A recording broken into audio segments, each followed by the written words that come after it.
Good morning, Kids Zone. It's Pastor Amy. I hope that you all are doing well and having a great weekend. I hope you got out and got some sunshine because it's super nice out. I miss you all so much. It is so hard to not see you every Sunday. I'm getting a little bit sad about that. And by a little bit, I mean a lot. Anyway, hey, a few weeks ago, I read a story to you about something that Jesus did with a storm. You remember that? There was a storm on the lake, and Jesus and his buddies were in the boat, and Jesus was taking a nap, and his buddies were afraid, and Jesus was like, "Did you forget who I am? 'Cause I'm God." And he calmed the storm. Remember that story? Well, this week we're going to learn about another storm that happened that God used for a very different reason. And I want you to be listening. Now, most of you probably will remember the story because we've heard it before in Kids Zone. But I want you to be listening and be thinking, what might God want this person to be learning during this storm? Are you ready? Here we go. This is the story of Jonah. God had a job for Jonah, but Jonah didn't want it. "Go to Nineveh," God said, "and tell your worst enemies that I love them." "No," said Jonah.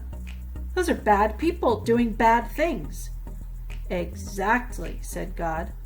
"They have run far away from me, but I can't stop loving them. I will give them a new start. I will forgive them." "No," said Jonah. "They don't deserve it." "I'll run away," Jonah said to himself. "Far away. So far away that God won't be able to find me. Then I won't have to do what God says." "It's a good plan," he said, because, as far as he knew, it was a good plan.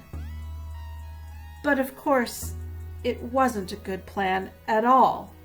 It was a silly plan, because you can run away from God, but he will always come and find you.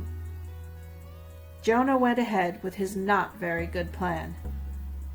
"One ticket to not Nineveh, please," he said, and boarded a boat sailing in the very opposite direction of Nineveh. Well, it wasn't long before a fierce wind blew, and the boat started to lurch and pitch and roll, and everyone started turning green. Jonah sat bolt upright in his bed. You see, the very first thing that went wrong with Jonah's not very good plan was that God sent a big storm after him. The sailors couldn't sail their ship properly.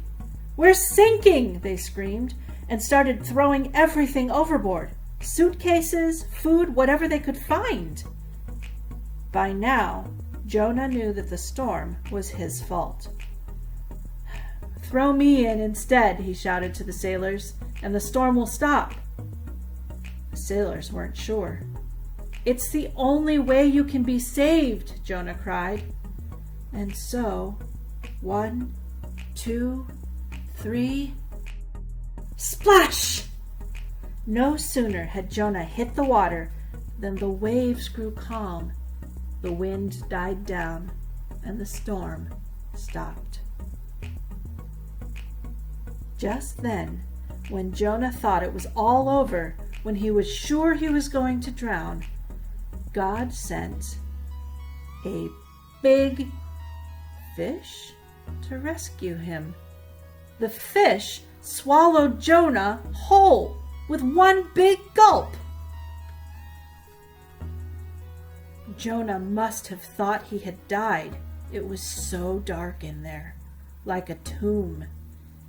But then he smelled the rotting food and felt the slimy seaweed, and he knew he wasn't dead. He was in the belly of the fish. So Kids Zone, that's where I'm going to stop the story this week. We'll look at the rest of the story next week, but I think most of you might remember how it ends. In the meantime, here's your challenge for this week.